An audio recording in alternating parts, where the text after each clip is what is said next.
看天津卫视大型情感节目《爱情保卫战》。有请我们今天的两组嘉宾，有请。欢迎大家。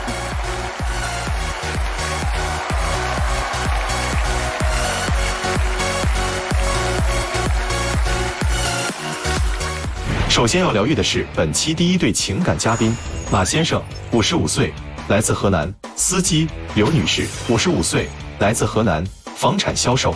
他们究竟遇到了怎样的情感困惑？你参加节目的诉求是什么？我真的太不想跟我老公过了。我老公其实就是一个名副其实的妈宝男，什么事情都听他妈妈的，他妈妈让干什么就干什么，这让我太生气了。我妈妈都那么大岁数了，也不知道让一下，天天跟我妈置气，这样的媳妇是怎么当的？不听他妈妈的话，难道就是我的不对吗？这样的老公要他干嘛？干脆让他跟他妈妈过一辈子算了。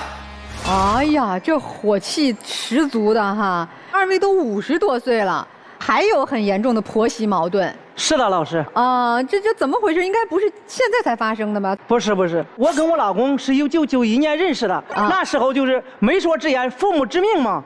一开始吧，我也不同意，我父母他同意，说可以，我就稀里糊涂跟老公结婚了。哎，为啥你不同意，父母同意啊？因为那时候吧，我看这个他不好说话嘛，我感觉这个人不好相处，所以你不同意。那父母看上他什么了呢？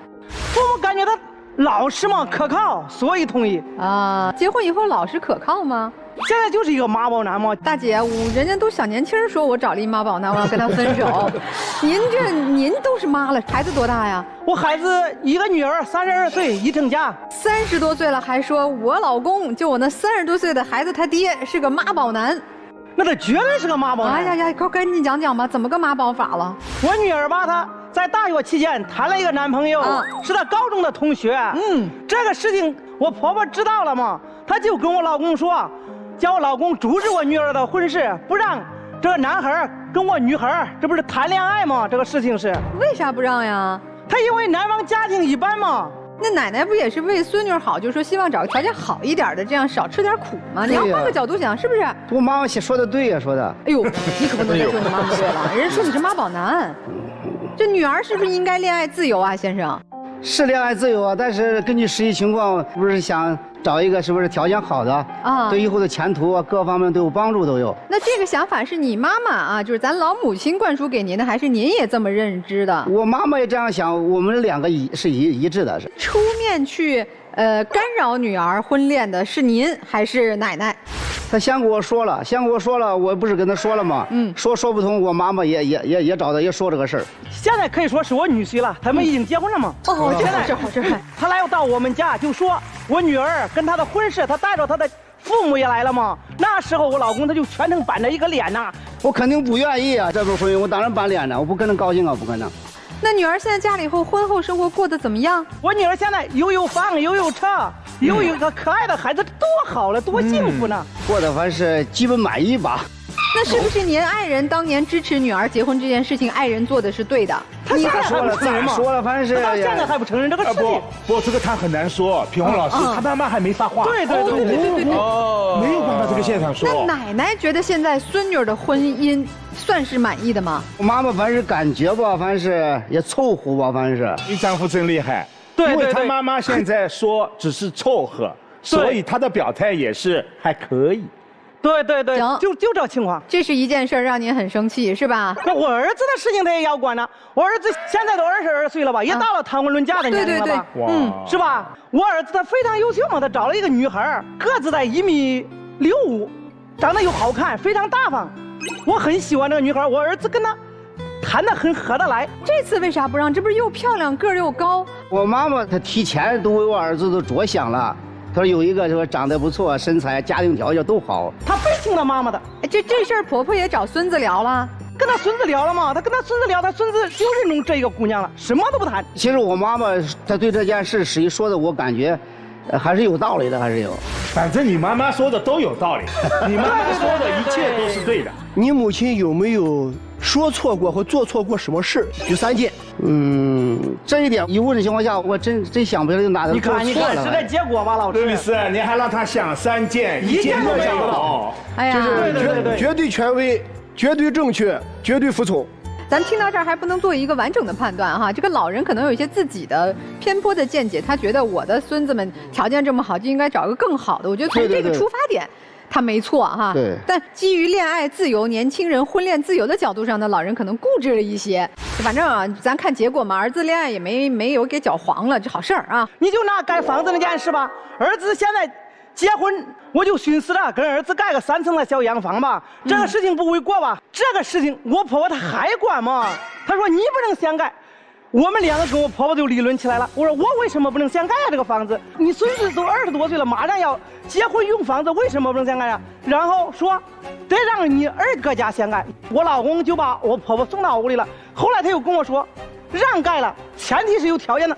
必须有，这是我们家的地方，让出来2米给我二哥家。这事情你看，竟然这么严重的事情，我老公他就同意了。我怎么办呢？这件事是咋回事？这件事盖房这个事儿吧，我的地原来啊可能是稍微宽一点，院子大一点。就是我二哥曾经跟我妈妈说了，盖房的时候想我让给他2米，这样的院子都合适了。如果你妈妈今天告诉你，哎，这2米不让。你认为你妈妈说的对不对？我妈妈，她说的也对。主要是妈妈说的总是对，反正都是对。就是这2米，其实是婆婆觉得你们分家的时候，你们那块地大一点呗，是吧？对对对。那你就让这一点，现在谈拢了没？现在这个2米，我不愿意给他吗？那就房子不能盖。正在解决这个问题，正在。分家的时候，当时有矛盾吗？说起来这件事让我更气了，老师，哎呀，怎么这么气？你分家的时候我就怀孕了嘛，那时候我什么也不能干了嘛，是不是？挣钱也挣不来了。我婆婆那个时候非让分家这个事情，在一起过了那么长时间，为什么这个时间我不能干活的时候把我分出来呢？这不是明明针对我吗？你是觉得你将来怀孕生孩子坐月子什么的，婆婆就不管了？那他不管了吗？他就把我分出来了吗？就钱上也不管了，是这意思吗？那个时候我们刚结婚也没钱嘛，是不是？那你们怎么过日子呀？我找亲戚朋友借点维持生活，他打了一个零工啊，还借钱呢？很苦了，那个时候很苦了过的日子。那你没跟婆婆秧歌借点钱呀？说婆婆，那我婆婆她根本不给我嘛。那时候家庭条件不好，也没有多少钱，那自己靠自己奋斗，能自己想办法自己过得更要。反正当时你也没向着媳妇儿呗，也没跟你妈说能不能帮把手，是吧？所以你媳妇儿不满意的就是这点。他听了妈妈的，他不敢说。哎呀，像这件事要不用我妈妈说，他们自己都知道这个事怎么办呢？这么？那你这孩子也生了，一儿一女的，这应该冲着孙子孙女儿也应该关系缓和了一些。那我生孩子的时候是更气了吧？那时候都怀孕9个月了嘛，是不是？年末大冬天的，我婆婆非让我去赶集，我又挺着个大肚子就去赶集了。到下午我才回到家了。那个时候我回到家的时候，我想吃一口饭嘛，我一看锅里什么也没有，我说老公，你去给我烧点热水，哪怕我吃个泡面也行啊。结果他还是让他妈妈给他支走了，还是不管我呀。那天同事打电话了，说嫌有事儿，我走了，我停停，我就过来了。你这一点又等不上，孩子重要啊！我都9个月了，我又赶了一晌的集，我渴不渴，我累不累呀？你都不管我，你妈妈让干什么你就干什么。其他时候你老公对你算是好吗？你提示我又想起来了，老师，啥事儿？我生孩子了。我就打电话让我老公回来，我婆婆不让我老公回来。第2天我老公才回来了。啥意思呀？为啥不让回来呀？现在我忙啊，主要是在外头找，不是当时不是想找活挣钱吗？你再忙，生孩子也得在呀。也叫我妈看着都行了吧？是你妈妈不让你回来呀，还是说你自己不想回来？不是我妈不让我回来。如果你妈妈让你回来，你会回来吗？这有可能回来，有可能回来。我的妈呀！你看看这事情，名副其实的妈宝男。这个那女儿也出生了，后来儿子也出生了哈。是呀，努力在过这个日子嘛。那个时候怎么办呢？然后我老公他就找亲戚朋友借了一点钱，买了一个货车跑车嘛。好事儿。他先一开始吧，他还1月给我个12800的，我跟孩子在家还过日子很好的嘛，是不是？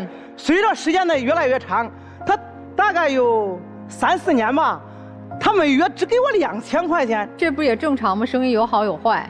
那你现在生意有好坏这个事情，那时候我就没多想。在家跟我女儿、儿子省吃俭用，不够的情况下找亲戚朋友借，还得顾家，还得管地，农村嘛有地嘛。这随着这个时间越来越长了嘛，是不是？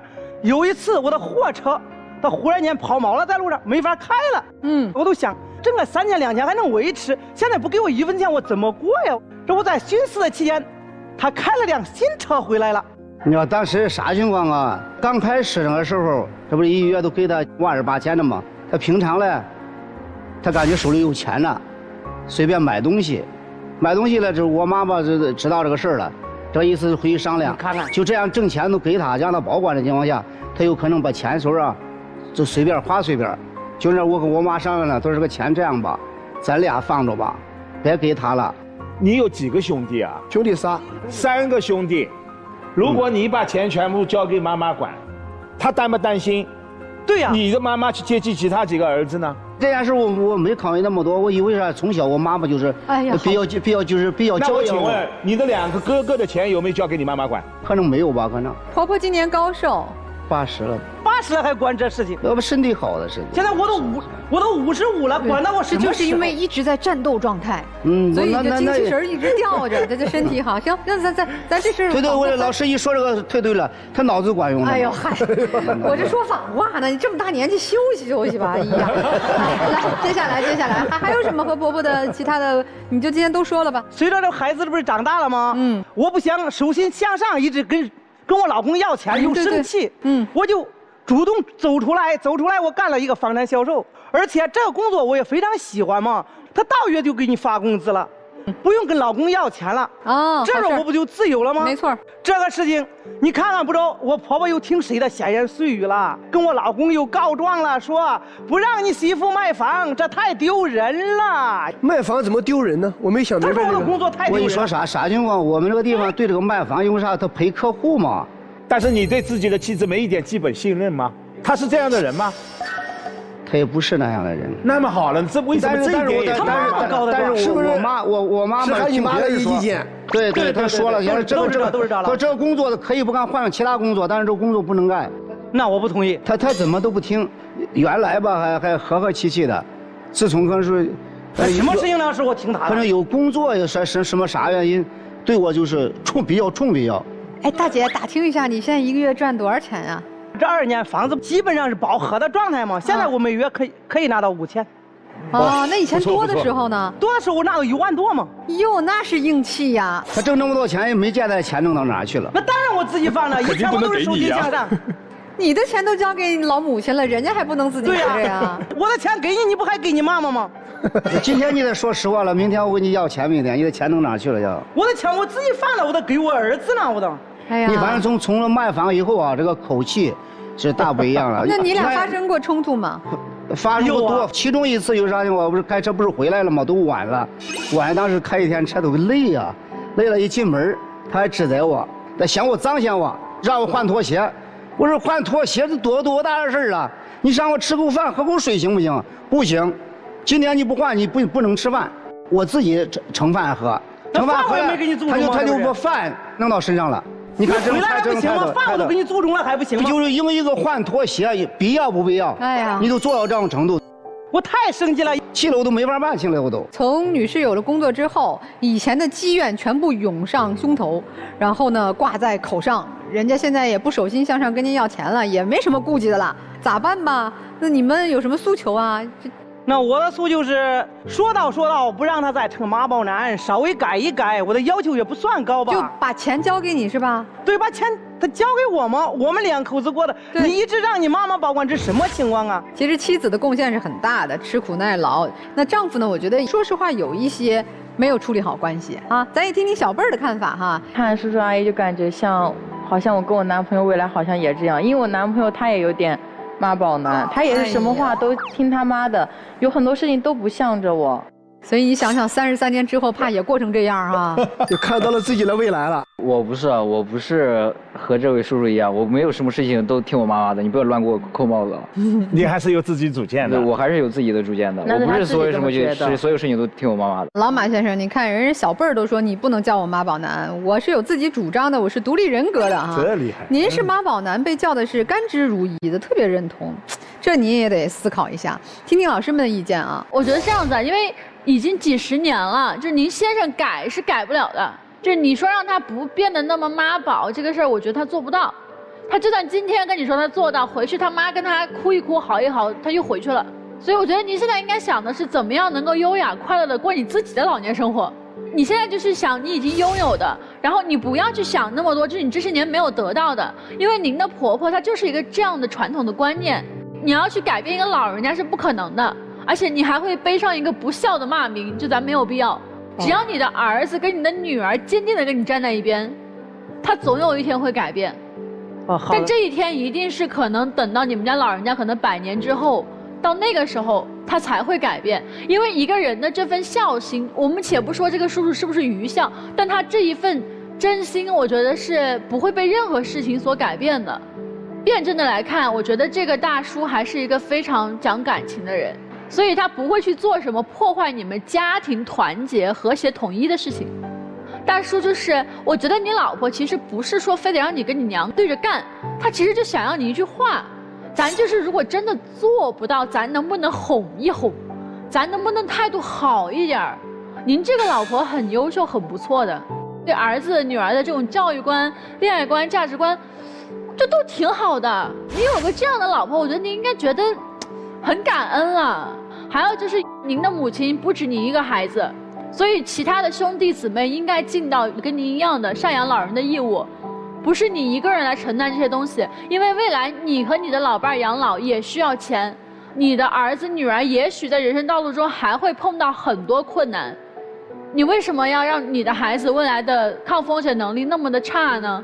所以你现在做的很多事情，就会让真正爱你的人而远离你。听到现在呢，我觉得大概你们2位的问题应该是第一个就是情绪问题，然后第二个就是实际的问题。然后我想先来说一说情绪的问题，主要是这个情绪，其实我很担心刘女士，您今年年纪其实也不小了，一直窝火，一直生气吧，我特别怕您的身体会出现一些问题。所以说我就在想，就我听到现在，我觉得好像最让您生气的一件事就是说当时坐月子不给您做饭，对吧？对对对。那我教你一招，你看能不能这样让你心里能好受一点？就你心里现在也想，就是也撒气，就说好，那个时候你不给我做饭，等你以后需要我给你做饭的时候，我也不给你做。但是到时候你真不真的给他做，我办不到。你到时候再看。但如果这样想能让你心里，我主要想让你解解气，我真的就是怕您的身体会出现一些问题啊。然后第二个就是。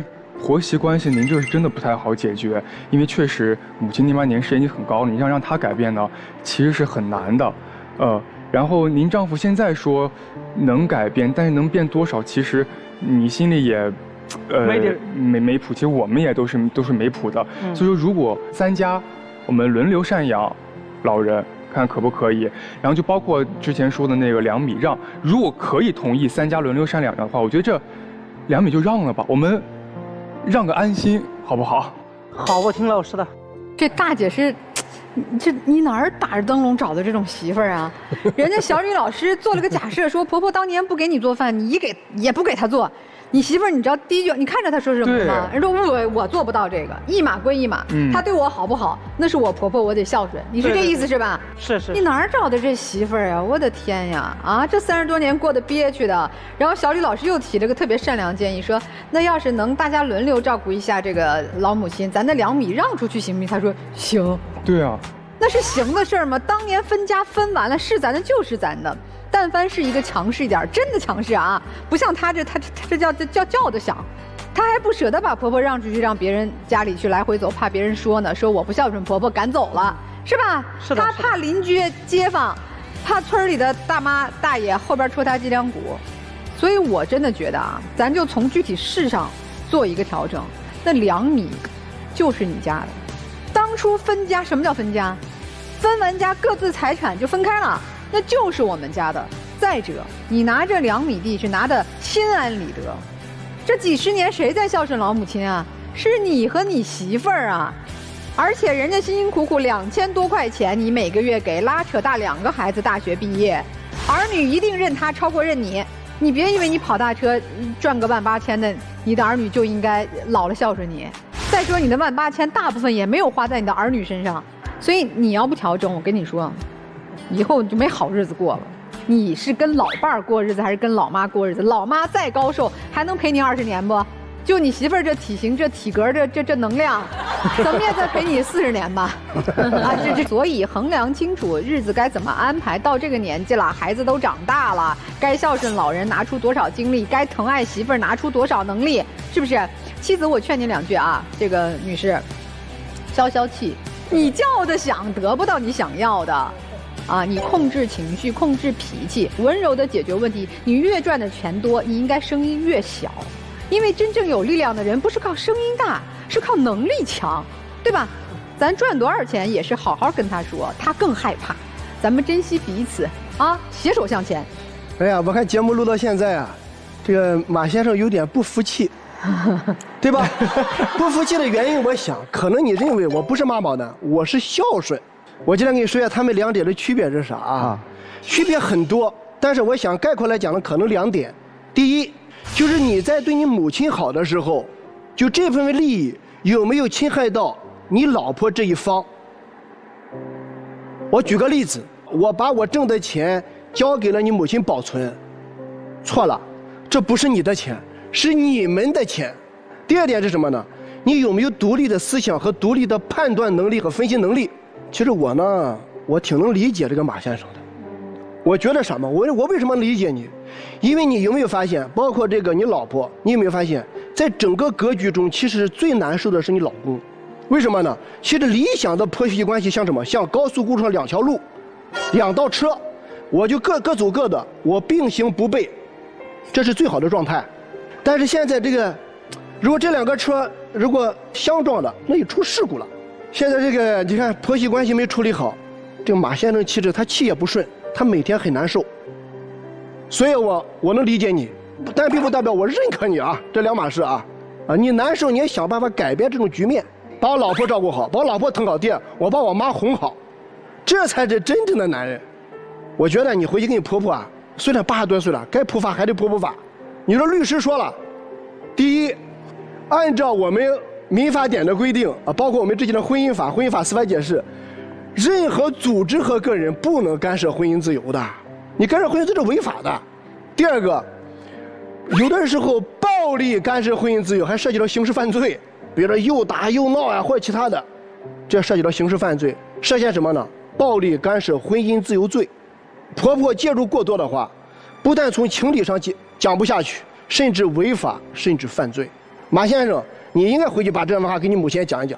谢谢任律师啊，有这个法律方面的问题，咱律师就能解读清楚，是吧？如果我们电视机前的观众朋友想要更多的了解到任占敏律师啊，可以在我们的微信公众号当中关注我们的北京冠岭律师事务所，那就有问题可以向我们的律师任占敏先生进行咨询。马先生啊，你好，你好，愿意离婚吗？你晚年的时候和老妈妈一起相依为命，愿意吗？没想。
无理取闹，但是你改变一点，温柔一点，突然让你婆婆感觉，哎，这个媳妇怎么变了一个人呢？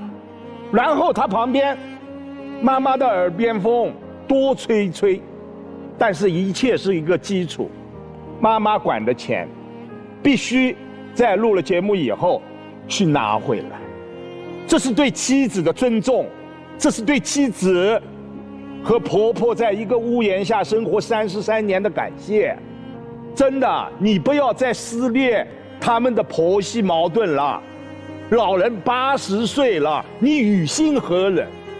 你的任务是哄好媳妇儿，媳妇儿才能对你妈好。等你妈真有一天，对吧？你真的老的需要人床前伺候了，那不还是她吗？你不哄她，你哄谁？你算算账去啊！所以您真的要改变一下，您真的要孝顺。行了，你俩下来休息吧，咱听听小朋友们他们的事儿吧啊！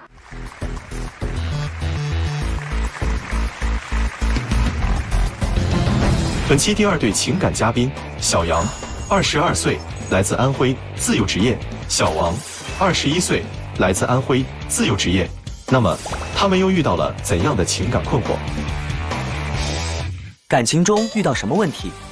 他现在变化太大了，对我各种隐瞒。他总是疑神疑鬼的，一点都不信任我。他现在就是在给自己找退路，别的都是借口。他总是想控制我的生活，我觉得我一点空间都没有了。希望对方怎么改变？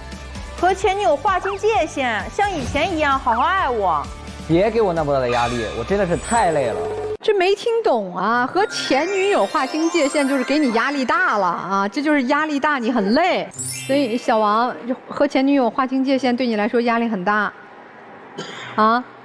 我们之间就除了这个事情，还有就是最开始的事情，我们是从小青梅竹马长大的，然后我家里有点重男轻女，我成绩又不好，他们就觉得我就上完高中就别上了，上大学也没有什么用，是大专，然后觉得我成绩不行，他就帮我补习，然后帮我劝说家里人，然后他算是改变了我人生的折点吧，算是我黑暗中的一束光。因为他，然后我上了大学，我们上了大学之后在一起了。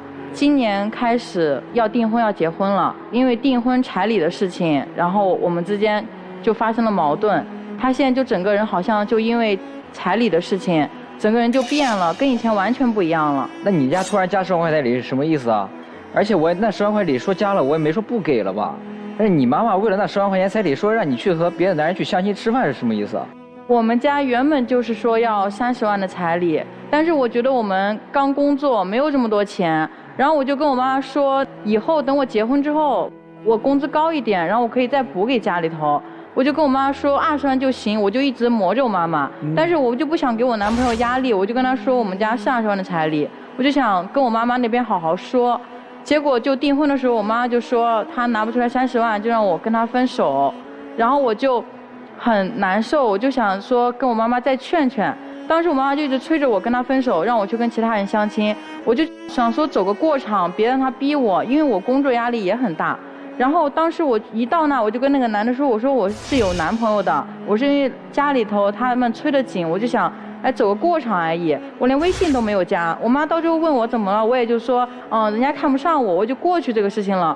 那你背着我去和别的男人相亲是什么意思？要不是我朋友当时看到了，他给我发了视频，你是不是准备一直瞒着我呀？那我告诉你，看你现在不就生气了吗？我就想着多一事不如少一事啊。不，女孩你这叫敷衍两方，既敷衍你妈也敷衍男朋友。你要是妈宝女，听你妈的你就别嫁他。你要是爱你男朋友，决定你俩在一起，你就跟你妈直接说，我就认准他。你干嘛做这事儿有什么意义吗？两头都不高兴。她就是一个控制欲特别强的人。然后他还就像威胁我一样，说你要不跟他分手，他就去找我男朋友，他就说去他公司找他。我妈是一个很偏激的人，我不想让我们两家闹得那么难看。那现在怎么办呢？这个彩礼的事儿，一直还在耗着。不是彩礼，你妈是准备自己留下吗？好多家长不是彩礼就贴给自己女儿了吗？我妈妈她就是比较控制欲比较强的她要控制这笔钱，她觉得就是可以帮我照顾好这笔钱，然后她就背着我去投资，然后呢就亏了。她朋友打电话跟我说联系不上她，说她钱还不上，我才知道。然后呢，我就拿我们自家20万那个彩礼钱，把这个5万块钱给补上了。但是那当时我为什么借钱，你自己不知道吗？还不如问那10万块钱彩礼吗？男方是想借5万块钱去投资，赚10万块钱来补彩礼，是这么想的吗？对，是这样想的。你这么想的，不得跟女朋友商量吗？这不就是没商量带来的恶果吗？对啊，事情都发生之后，我再问他，他还不告诉我，还说他自己的事情。你为啥不告诉他呀？我和他说，他肯定不同意啊。我觉得我这件事也没有做错吧。他还总是说我妈妈过分，说我妈妈要求这么多，但是他妈妈也是，我们还没结婚呢。以前他妈妈就没有10万彩礼这个事情的时候，他妈妈也就简单说一下，你们以后结婚生小孩，我可以给你们带，也没说强制性让我生小孩。然后他妈妈现在就每天就催我备孕，就说我们结婚就立马要小孩。然后还每天就是管着我，让我这个也不要吃，那也不要吃。我每次去他家吃饭，我连饭都吃不饱。那我家给你那么高的彩礼，我妈提一点要求怎么了？这是一点要求吗？就有一次我生病了，然后呢，就是那个肺炎就炎症有点严重，然后我就当时吃那个药，他妈妈就看我吃药就跟我说，你别吃这个药，这个药不行，这个药吃了小孩以后长不高，就不让我吃，说我扛着就行，说我身体有抗体。那我妈本来也是为了你好啊，那是药不都是3分毒吗？你多喝点热水不就行了吗？那我都发烧发好几天了，那我还是小伙子，你基本的医学常识总得有吧？肺炎喝点开水扛扛就好了。另外，小伙子，你们2个人还没走进婚姻的殿堂，备什么孕啊？而且就是现在每个月我一休息了，他妈妈就打电话找我陪他去医院，然后带我体检。不就是普通的体检吗？想那么多干什么？哦，我总算明白了，刚才为什么女生说男生也有点妈宝，对吧？这算妈宝男吗？当然算。然后他妈妈就现在就管着我们，之前他都没有这样，就因为加了这10万彩礼，就好像他们就可以控制我，就觉得让我干这干那，我都必须得服从一样。男生说一下为啥呢？带他多体检也是为了他身体健康，以后我们也一起也好啊。那你妈怎么不带你俩一起去，只带他去？那我不知道啊。那你不问问你妈妈吗？我没用啊，他去一次就不是体检，不就正常体检吗？他现在就是对我什么都不管，他对我态度也特别冷淡，就是生活中也是，以前他什么都顺着我嘛，就是我们每次吵架，然后他都会过来哄我，我有时候确实就比较爱生气，但是我被他一哄我就好了嘛，我们就是之间都这样。结果现在就是我跟他吵架了，他就不理我。有一次就晚上他做饭，我就说了一口你这个饭太咸了，他就直接掀桌子就翻脸说你不吃就别吃了。然后我就赌气走到那个楼梯间，他就等着他过来哄我，他一晚上都没来，然后去打了一晚上游戏。我工作压力那么大，就为了填补那10万块钱彩礼。哎，我每天在公司里面被领导骂，还压力那么大，你到家里还要说我，我就说了句太咸了，我又没说什么。还有一次，就是我们家洗衣机坏了，我跟他说，你今天早上先别洗衣服，那个洗衣机坏了都漏水，他就说好，他根本就没听进去。晚上我回去，一个屋里全部都是水，厕所全部都水漫金山了。那我早上不是和领导打电话吗？你说的也不是很清楚啊。而且那么小的事情，你自己拿拖把、抹布擦一擦不就行了吗？他以前什么事情都帮着我，什么事情都顺着我。那男方为什么会有这样的变化呢？他已经不想跟我在一起了，他变心了。我哪有变心啊？我不一直都是这样吗？有什么具体的事实和表现吗？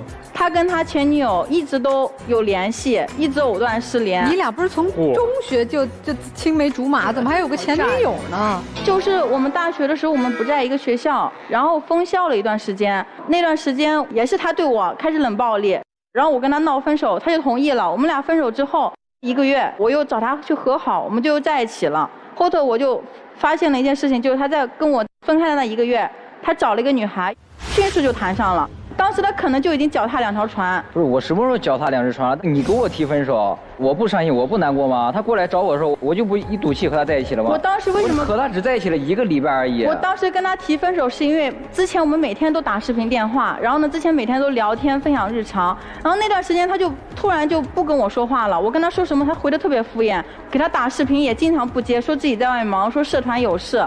那个时候我就觉得他是不是根本就变心了，然后我就想跟他赌气，我说那我们分手，然后他就同意了，他就跟我分手了。我就是觉得他们之间当时我们俩就是冷暴力那段时间，他就已经跟他在一起了。但是男生说的这样的一种情绪的逻辑还是成立的。那天情人节也是，我给他订了束花，然后呢送到他寝室楼下。你给他订花？因为我经常跟他吵架嘛，然后我觉得我想哄哄他，我给他订束花，结果外卖员说没人签收，我给他打电话问他在哪，然后他说他在忙，视频电话他直接就拒绝了，就不给我接。然后我就怀疑他当时就已经跟他那个前女友在一起过了。我觉得他当时就已经叫他2条船了。你们别想那么多，别胡思乱想的好不好？我当时是好不容易托朋友才请到那个学长吃饭的，我请他吃饭，舔着脸去请他吃饭，是为了什么？还不是为了我毕业之后他给我找个工作吗？大情人节的请人家吃饭呀，人家不过节呀。他也没对象啊。哎，行吧，男生我问你啊，人家女孩回来又找你，你提出了和你那个前女友分手是吗？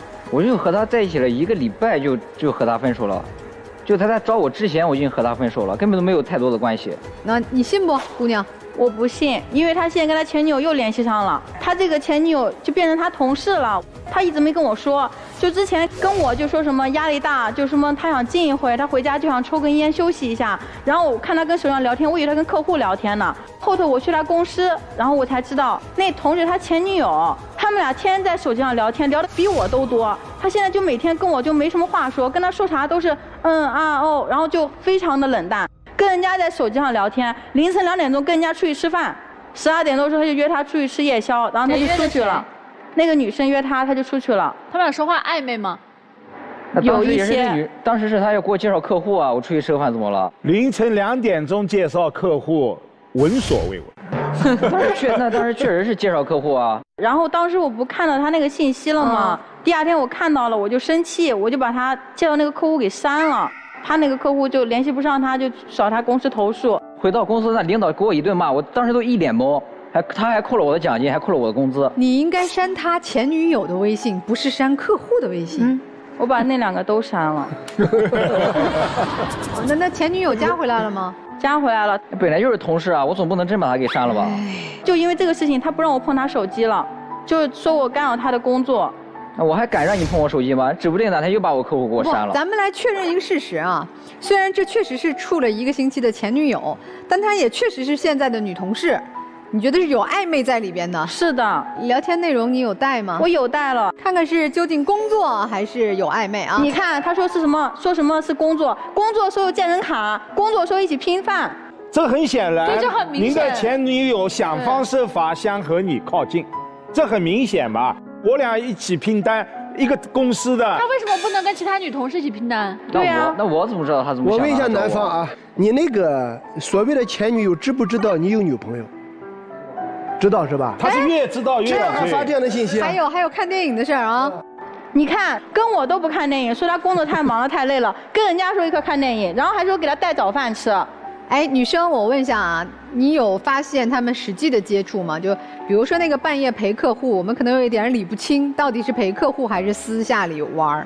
那倒没有，但是有一件事情也特别让我生气，就是有一次我给他打电话，问他晚上下班怎么不回来，然后他没有接我电话，然后过了大概2、3个小时，他才跟我说，他说他陪同事在看急诊，没有看手机，然后我就说，那你哪个同事啊？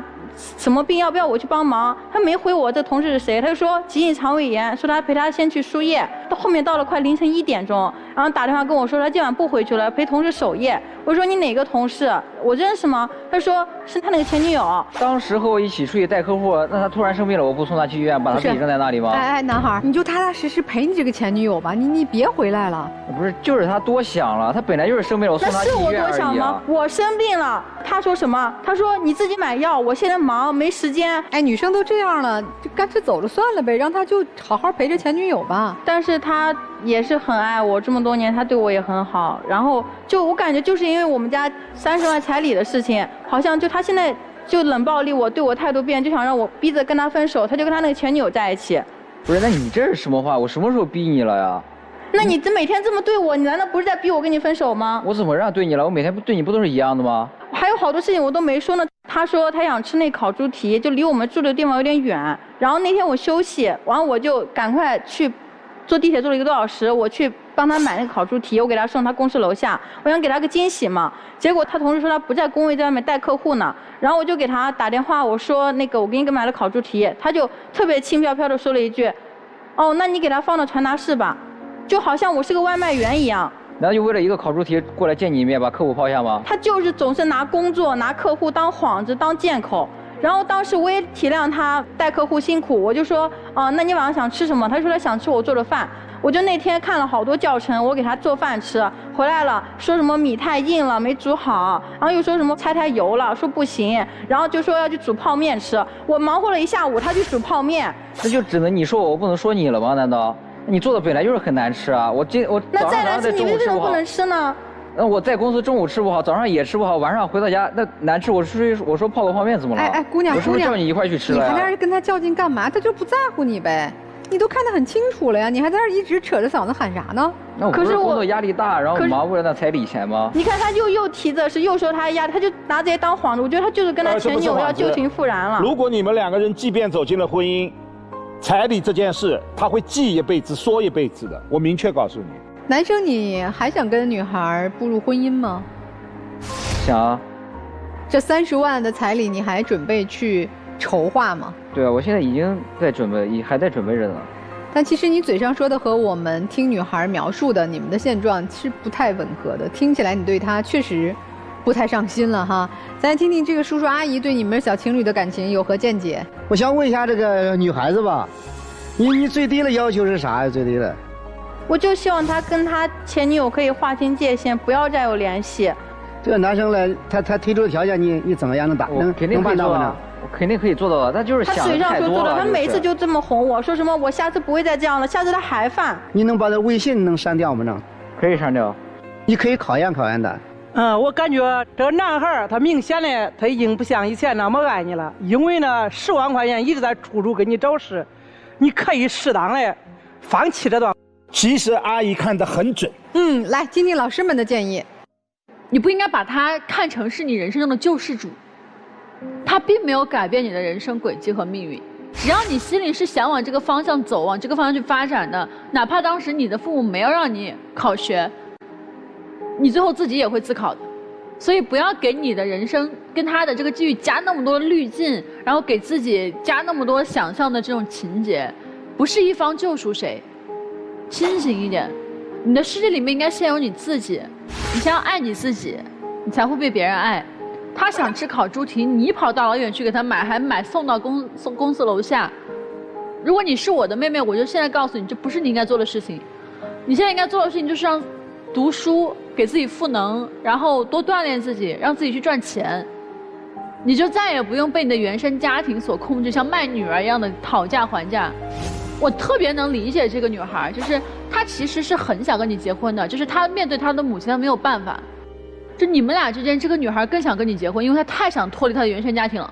她宁愿可以接受你妈妈对她的指指点点，宁愿接受你母亲对她的质疑，她也想跟你走在一起，是因为她的人生从来没有被谁这么爱过，只有你。你明明知道你是她的全世界，你就是欺负她，欺负她了吧？欺负了。就是大家都不是傻的，你知道吗？只有这个姑娘傻。一个女生她这么楚楚可怜的，就是她也跟你这么多年，来来回回，青春都是你吧。你现在可能说出于责任或者出于道义说我要跟她结婚，但是你现在真的不爱她。她见过你爱她的样子，现在就是不爱，我看来也是不爱。所以我建议你好好想清楚，你到底为什么要跟他结婚，为什么要跟他在一起。如果真的只是因为这些年跟他在一起，你要对他的青春负责任，那么你还有别的方式，但是千万不要拿自己的下半生去偿还。女生，我觉得你现在虽然给我的感觉有一点点被爱情蒙蔽了双眼，但是我觉得你的脑子还是清楚的。其实有很多事情你是能看得清的，但你是不太愿意去相信。你可能唯一一点的问题就是你的性格可能稍微有一点点没有安全感，就会导致你有一点点的作。但是可能这个作呢，在你们感情刚开始的时候，可能男生这边觉得你可爱，愿意包容你。但现在不管出于什么样的原因，他变了，只能就说明一个问题，他可能没有原来那么爱你了。不管他是爱别人也好，还是更爱自己了也好，总之他就是变了。所以现在呢，其实我特别想建议你让自己忙起来。我为什么要建议你自己忙起来呢？因为其实我是想劝你和这位男生分开啊。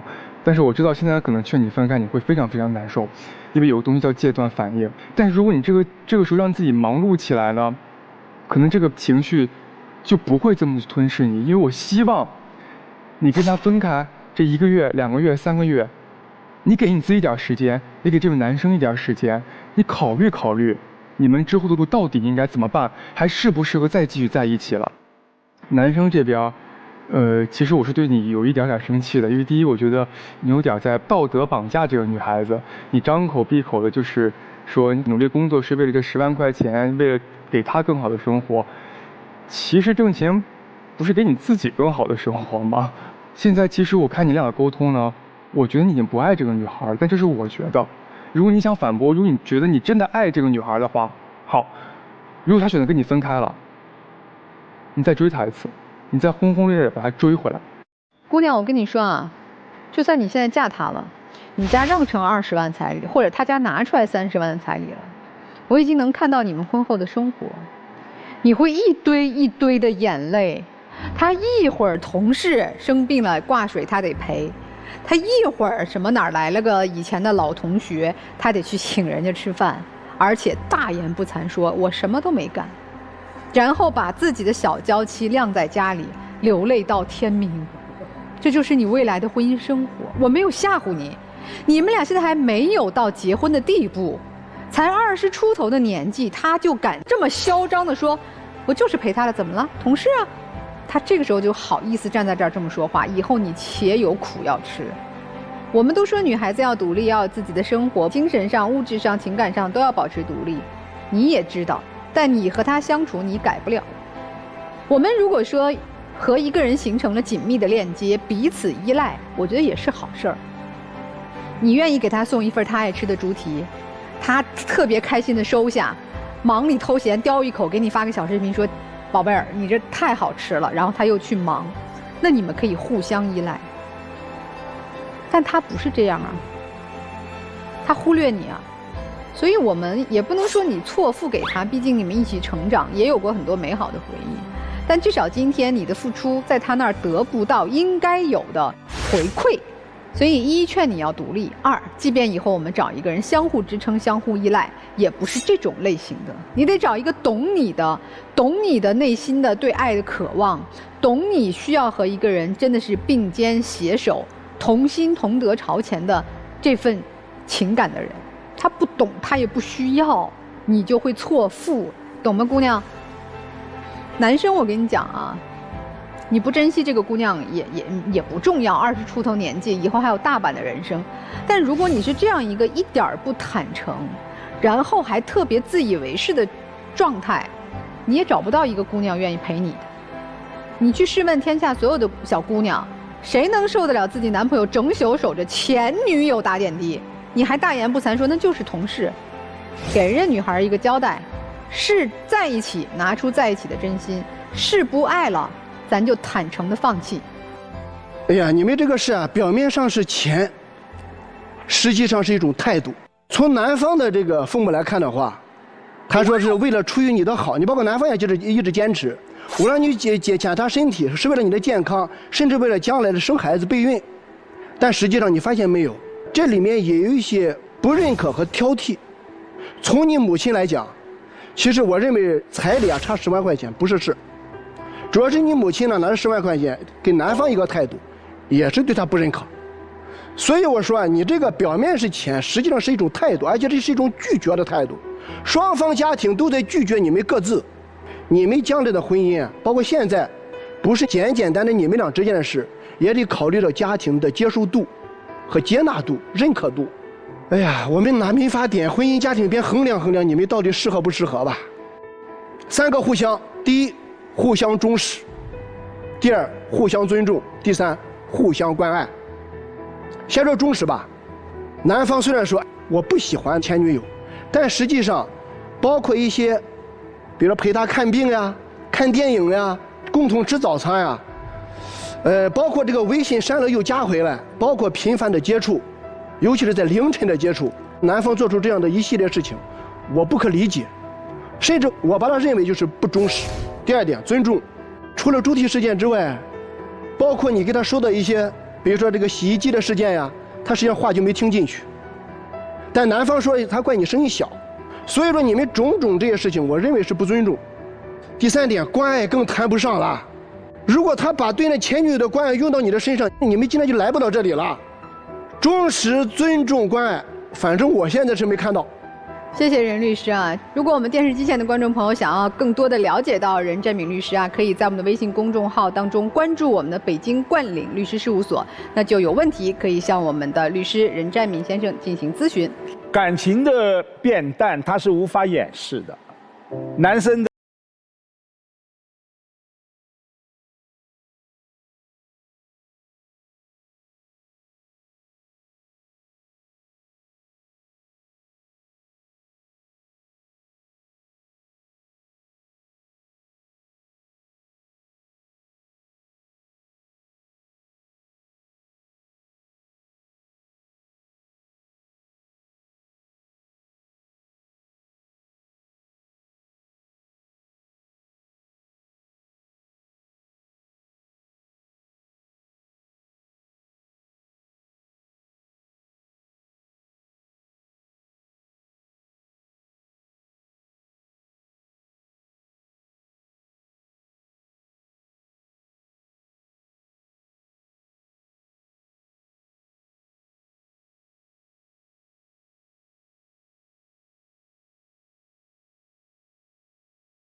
这样的妈妈，女孩子的阴影也是一辈子。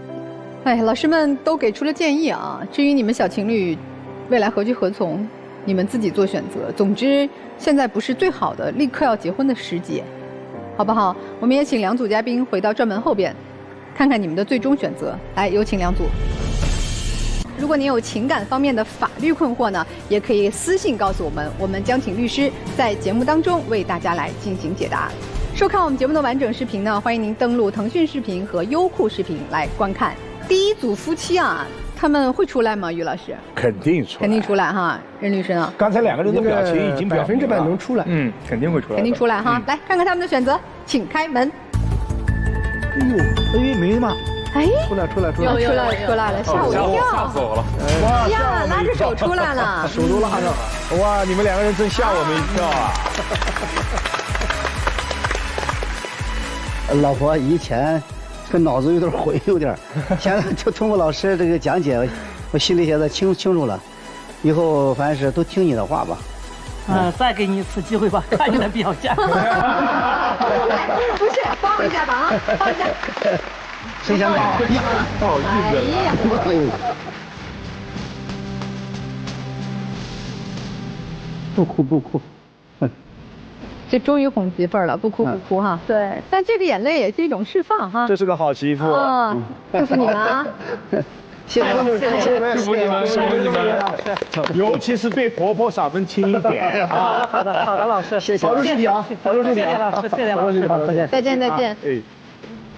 两个人有爱吧，咱们就有方法能调整。那这对小情侣他们之间爱还有多少呢？老师们觉得他俩会出来吗？我觉得会出来。我觉得因为他们俩现在其实都不知道说其实现实有多残酷，两个人还是以为自己还跟当初一样爱对方的。我觉得应该出来。对女孩啊，我感觉她不想放弃。看看他们的选择吧。来，请开门。好。哎呦，没了。走了。我觉得挺好，真的挺好的。我觉得至少现在不是要结婚的时候，看似是10万彩礼带来的情感危机，实则是这么多年的相爱其实已经出了分歧。希望他们都能冷静下来吧，想想自己需要的爱情是什么样的啊！也希望我们的年轻人能找到适合自己另一半。接下来让我们一起进入婚恋新说法。和丈夫假离婚，自己净身出户，现在丈夫不想复婚，还要和别人结婚，我现在还能要回离异前的夫妻共同财产吗？从法律上来讲，根本没有假离婚之说，因为不管你是到民政局办理离婚登记，还是通过法院判决离婚，自婚姻关系解除之日起就发生了离婚的效力。另外，如果妻子在之前的离婚过程中分割财产时受到了欺诈胁迫，那么妻子可以在离婚后1年内向人民法院提起诉讼，重新分割夫妻的共同财产。好了，感谢大家收看我们今天的节目，我们下次再见。